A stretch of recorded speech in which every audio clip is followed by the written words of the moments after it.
ও দয়াল এসো হে পূর্ণিমারি চাঁদ কোন দেশে লুকাইলি আমার দয়াল রহমান দয়াল এসো হে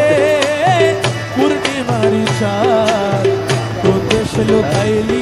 আমার দয়াল বাবা জান দয়াল এসো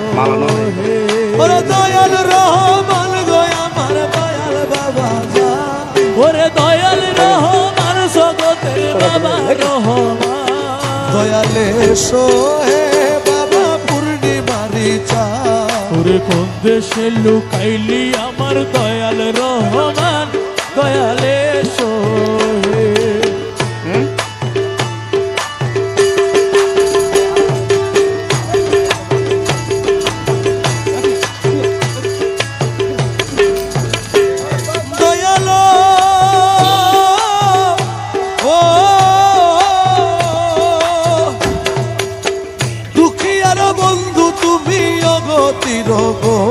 আরে দুঃখী আর বন্ধু তুমি অগতির গতি দুঃখী আর বন্ধু তুমি অগতির গতি তোমারে ডাকিতে দয়াল তোমারে ডাকিতে দয়াল তোমারে ডাকিতে দয়াল নাহি তো সংগতি দয়াল এসো দয়াল এসো হে পূর্ণিমারি চাঁদ কোন দেশে লুকাইলি আমার দয়াল রহমান দয়াল এসো হে এই গান লিখেছেন বাবা ভান্ডারের ছেলে গৌসুজ্জামান শফিউল বশর মাইজ ভান্ডার এই গান লিখেছেন কালাম লিখেছেন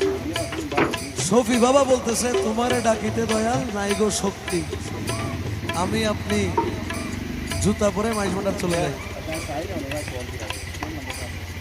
আমি আমার চোখে দেখছি আপনারা কতটুকু জানেন আপনারা হয়তো জানবেন অবশ্যই জানবেন আমি দেখছি যে মাইজ ভান্ডারের এমন কোনো জায়গা নাই যেখানে আমিন বাবার শেষ দাপ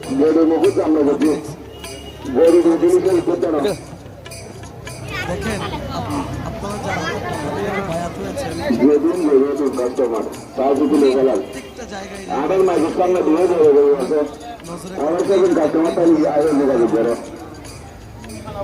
ওই জায়গায় সেজদা দিয়ে দেয় আর আমরা কোথায় আছি আমরা মাইজভান্ডার ঢুকে মাইজভান্ডার থেকে বের হয়ে ফকির হয়ে যায় একজন পীর সাহেব হয়ে যায় এক একটা বয়স বাবাদের হাতে বুঝে দিতে পারলে আমরা আরেকজনের ভবিষ্যৎ গণনা শুরু করে আমিন বাবাজান যদি চায় চট্টগ্রামের অনেক কিনতে পারবে যদি চায় কিন্তু দেখেন গিয়ে পায়ে জুতা পরে না মাইজভান্ডার শরীর আর আমি আপনি কোথায় আছি এই জন্য শফি বাবা কালামের মধ্যে লিখছেন নুরুন আলা নূর তুমি নিধনের ধন আরে নুরুন আলা নূর তুমি নিধনের ধন নুরুন আলা নূর তুমি নিধনের ধন শফি বাবার কি ধন সম্পত্তি কম ছিল যতই ধন সম্পত্তি থাকুক ওনার কাছে এগুলা তুচ্ছ ওনার কাছে একটাই ধন ছিল সেটা হচ্ছে গৌসুল আজম মওলানা রহমান বাবা ভান্ডারী আর কোনো ধনের দরকার নেই আমিন বাবা জান ওগুলো নিয়েই বসে আছে এনাদের আর কোনো ধনের প্রয়োজন নেই আমার মতো 1000 সাবিত মাইজ ভান্ডার না গেলে কি হবে কিছু আসবে না শফি বাবা কালাম লিখতেছেন নুরুন আলা নূর তুমি নিধনের ধন 18,000 আলম 18,000 আলম 18,000 আলম করেছ পালন দয়ালে এসো হে পূর্ণিমারি চাঁদ